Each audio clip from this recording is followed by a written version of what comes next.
বন্ধুরা, এই লোকটি গুহার ভেতরে গিয়ে একটি দৈত্যর কাছ থেকে প্রচুর স্বর্ণ মুদ্রা আনে। এইভাবে আনতে আনতে তার লোভের মাত্রা ছাড়িয়ে ফেলে। 3টি প্রজন্ম পুরোপুরি ধ্বংস হয়ে যায়। বন্ধুরা, আমি শ্যামা আজকেই নিয়ে এসেছি এই রহস্যময় হরর মুভি। এটি হরর মনে হলেও শেষেতে এমন এমন টুইস্ট বেরিয়ে আসবে যা আপনাদের হতবাক করে দেবে। বন্ধুরা, কথা না বাড়িয়ে শুরু করি। শুরুতে আমরা একটি দেবীর মূর্তিকে দেখতে পাই। দেখানো হয়েছে এই ধরনী অর্থাৎ পৃথিবী এই দেবীর গর্ভ। দেবদেবীর জন্ম হয়েছে। এই দেবী তার প্রথম সন্তান হস্তরকে খুবই ভালোবাসতো। এর সাথে সাথে এই হস্তরের কোথাও পূজা হয় না। সমস্ত সোনা এবং মুদ্রা পেতে চেয়েছিল। আনাজে যখন হাত বাড়ায় সমস্ত দেবদেবী ক্ষিপ্ত হয়ে যায়। দেবী তার প্রথম সন্তান হস্তরকে একটা শর্তে বাঁচিয়ে নেয়, কেউ পুজো করবে না, কোন পুরাণেও তার নাম লেখা থাকবে না। তার কারণে হস্তরকে সবাই ভুলে যায় আর তার মায়ের গর্ভে সারা জীবন কাটিয়ে দেয়। কিন্তু একটি গ্রামে হঠাৎ করে হস্তরের পূজা অর্চনা শুরু করে। দেবদেবীর লক্ষ্য ওই গ্রামের দিকে পড়ে। সিন বদলে যায়। 3টি পার্টে দেখানো হয়েছে। প্রথমত 1918 সালে তুম্বা নামক একটি গ্রামকে দেখিয়ে শুরু হয়। গ্রামে একজন মা এবং 2 ছেলে বিনয় এবং দেবাশিসকে দেখতে পাই। দেবাশিসের মা একটি লোকের বাড়িতে স্বর্ণ মুদ্রার লোভে কাজ করত। বাড়িতে আমরা হাস্তারের মূর্তি দেখতে পাই। হাতেতে একটি স্বর্ণ মুদ্রা ছিল। যাই হোক, এরপর আমরা দেবাশিস এবং বিনয়কে দেখতে পাই। মিলে বাড়িতে যায়। 2 ভাইয়ের ঠাকুমাকে খাবার দেওয়ার কথা ছিল। তাড়াতাড়ি মা এসে যাওয়ার কারণে তার মাই ঠাকুমাকে খাবার দেয়। ঠাকুমাকে দেখে আমরা অবাক হয়ে যাই। মনে হচ্ছিল ঠাকুমা কয়েকশো বছর ধরে বেঁচে আছে। খবর আছে সাতরা মারা গিয়েছে এবং দেবাশিসের মা 2 ভাইকে নিয়ে পুনেতে চলে যাওয়ার প্ল্যানিং করছিল। তার মাকে বলে সাতরা মারা যাওয়ার কারণে মহলটি আমাদের হয়ে গিয়েছে, আমরা চেষ্টা করলে ওই স্বর্ণ মুদ্রা খুঁজে বের করতে পারবো।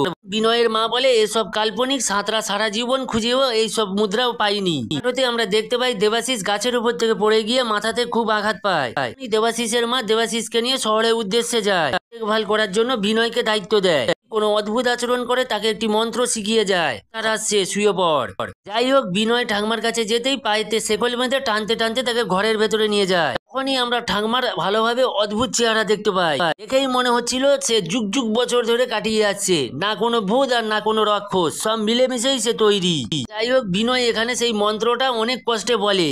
ওই মন্ত্রটা পড়ার সাথে সাথেই ঠাকুমা ঘুমিয়ে পড়ে। সেখানে আমরা দেখতে পাই বিনয়ের মা বাড়িতে ফিরে এসেছে আর আমরা জানতে পারি দেবাশিস মারা গিয়েছে। বিনয়কে নিয়ে এই গ্রামটি ছেড়ে চলে যাওয়ার সিদ্ধান্ত নেয়। যেতে নৌকায় বিনয়কে তার মা বলে যে এই জায়গায় সে যেন লোভের বশতে কখনো ফিরে না আসে। এখানেই মুভির প্রথম পার্ট শেষ হয়।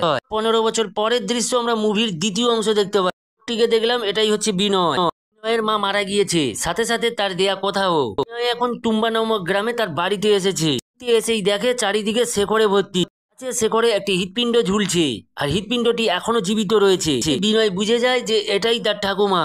বিনয়ের ঠাকুমা হাস্তারের অভিশাপের কারণে অমর হয়ে গিয়েছে। বিনয়ের ঠাকুমা আর কষ্ট সহ্য করতে না পেরে বিনয়কে পুড়িয়ে দেওয়ার কথা বলে। যদি সে এমনটা করে তাহলে তাকে স্বর্ণ মুদ্রার ঠিকানা বলে দেবে। আমার কথা মতো ওখানে তেল ঢেলে আগুন ধরিয়ে দেয়। দৃশ্য পরিবর্তন হয়। বছর পর বিনয়কে আমরা পুনেতে দেখতে পাই।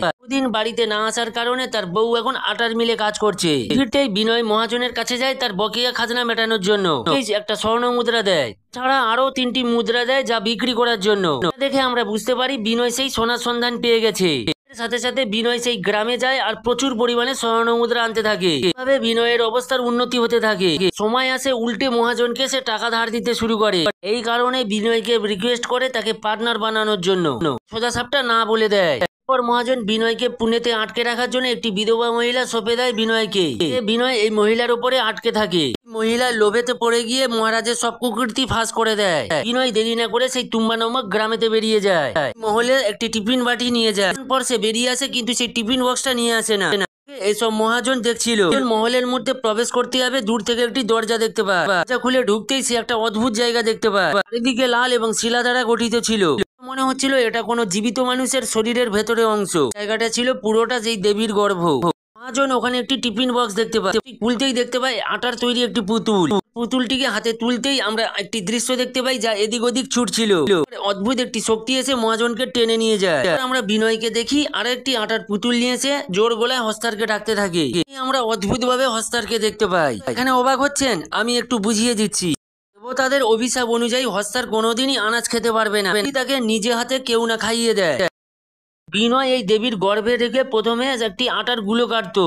হস্তার বিনয়কে ছুতে না পারে। তার যখন আটার গুলি খেত তখন পেছন থেকে স্বর্ণমুদ্রা পুটলি ভেঙে বিনয় স্বর্ণমুদ্রা নিয়ে চলে আসতো। এখানে অভিশাপ অনুযায়ী হস্তার যদি কাউকে ছুঁয়ে ফেলে সে অমরত্ব লাভ করবে, কিন্তু সারা জীবনটাই কাটবে খুবই কষ্টে। কারণে মুভির শুরুতে আমরা বিনয়ের ঠাকুমার অবস্থা এমনটাই দেখেছিলাম। বিনয়ের আগে বিনয়ের ঠাকুমা একইভাবে স্বর্ণমুদ্রা নিয়ে যেত। কোনো এক সময় হস্তার তাকে ছুঁয়ে ফেলার কারণে অভিশাপ লেগে যায়। আমরা মহাজনকে দেখতে পাই হস্তার তাকে ছুঁয়ে ফেলার কারণে অমরত্ব লাভ করেছে। মুক্তি দেওয়ার জন্য বিনয় মহাজনের গায়ে আগুন লাগিয়ে দেয় আর ওখান থেকে বেরিয়ে আসে।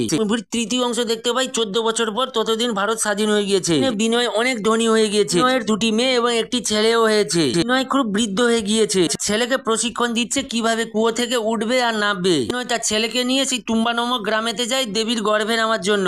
বিনয় তার ছেলেকে নিয়ে কিছু পাথরের টুকরো নিয়ে আটা মাখাতে থাকে। তার যখন এই আটা খায় তখন পাথরের টুকরো থাকার কারণে কিছুটা সময় পেয়ে যায়। এরপর বিনয় তার ছেলেকে আটার বস্তাটা বাইরে ফেলে দিয়ে আসতে বলে। বিনয়ের ছেলে বিনয়ের চেয়ে অনেক লোভী ছিল, বস্তাটা না ফেলে সাথে করে রেখে দেয়। হস্তার ওখানে চলে আসে আর বিনয় আটার পুতুলটি হস্তারের দিকে ছুড়ে দেয়। থেকে বিনয়ের ছেলে কোন রকম স্বর্ণমুদ্রা নিয়ে চলে আসে। এসেই বিনয় তার ছেলেকে মারতে থাকে ওই বোকামি কাজের জন্য। বিনয়ের ছেলের প্রতি দিনে দিনে আরো লোভ বাড়তে থাকে। ছোট বয়সে বিনয়ের ছেলে মেয়েদের প্রতি আকর্ষণ খুবই জন্মাতে থাকে। দেশ ভাগ হয়ে যাওয়ার কারণে তুম্বা নামক গ্রামটি ভারত সরকারের অধীনে পড়ে। সপ্তাহ পর ভারত সরকার এই মহলটি পুরোপুরি বন্ধ করে দেবে। শোনা মাত্র বিনয় অনেক চিন্তায় পড়ে যায়। বিনয়ের ছেলে একটা প্ল্যানিং করে তার পেছনে থাকা স্বর্ণমুদ্রার পুটলিটি পুরোটাই চুরি করলে তাহলে কেমন হবে। এটা করার জন্য অনেকটাই সময়ের প্রয়োজন। একটি আটার পুতুলের জায়গায় যদি অনেক পুতুল নিয়ে যায় তাহলে হস্তারের কাছে অনেক সময় পেয়ে যাবে। যথেষ্ট পরিমাণে আটা নিয়ে তারা বেরিয়ে পড়ে এই পুতুল বানানোর জন্য। ছেলের এমন বুদ্ধিতে অবাক হয়ে যায়। এমন প্ল্যানিং তার মাথায় কখনো কোনোদিন আসেনি। একাধিক আটার পুতুল বানিয়ে তারা প্রবেশ করে দেবীর গর্ভে। সেখানে গিয়ে তারা অবাক হয়ে যায়, কেননা সেখানে একাধিক হস্তার চলে এসেছে। যতগুলি আটার পুতুল ততগুলি হস্তার। তখনই বিনয় বুঝে যায় যে এখান থেকে বেঁচে ফেরা অসম্ভব। একটা আটার পুতুল ফেলতেই একাধিক হস্তার এসে সেটা খেয়ে নিচ্ছিল। তারা সময় কম পাচ্ছিল। উপায় না পেয়ে সব কটা আটার পুতুল গায়েতে লাগিয়ে দড়ি বেয়ে বিনয় ওপরে উঠতে থাকে। বিনয়ের ছেলে সময় পেয়ে যায় পালানোর জন্য। বিনয়ের ছেলে ওপরে উঠে আসে। বিনয়ের শরীরে আটার পুতুল থাকার কারণে হস্তার এসে বিনয়কে ছুঁয়ে দিয়েছে। অবস্থা আমরা দেখতে পাই ঠাকুমার মতন হয়ে গিয়েছে। বিনয় হস্তারের পেছনে থাকা স্বর্ণমুদ্রার পুটলি আনতে সক্ষম হয়। ওই স্বর্ণমুদ্রার পুটলি তার ছেলের দিকে বাড়িয়ে দেয় নেওয়ার জন্য, কিন্তু বিনয়ের ছেলে নেয় না। সে বুঝে যায় অতিরিক্ত লোভের কারণে এমনটাই হয়েছে। সে বিনয়ের গায়ে আগুন লাগিয়ে ওখান থেকে পালিয়ে যায়। মুভিটা শেষ হয়। এই মুভি থেকে আমরা বুঝতে পারি বন্ধুরা লোভ কতটা খারাপ জিনিস। কারণে আমরা 3টি প্রজন্মকে ভুগতে দেখেছি। প্রথমে বিনয়ের ঠাকুমা, তারপর বিনয়, পরে বিনয়ের ছেলে। বিনয়ের ছেলে যখন পুটলিটা নিতে অস্বীকার করে তখন বিনয়ের মুখে আমরা একটা অদ্ভুত হাসি দেখতে পাই। কেননা বিনয় বুঝে গিয়েছিল তারই মধ্যে দিয়ে তাদের বংশের লোভ পুরোপুরি মুছে যাবে। লোভ জিনিস ভালো নয়, লোভে পাপ, পাপে মৃত্যু। তো আজকের মুভিটি কেমন লেগেছে বন্ধুরা অবশ্যই কমেন্ট করবেন। ভালো লাগলে একটা লাইক দিয়ে দেবেন। পরবর্তী ভিডিও নিয়ে চলে আসবো বন্ধুরা। আর হ্যাঁ, অতি অবশ্যই আমার চ্যানেলটিকে সাবস্ক্রাইব করবেন। পরবর্তী ভিডিও নিয়ে চলে আসবো। আজকের মতন টাটা, বাই বাই। ভালো থাকবেন, সুস্থ থাকবেন।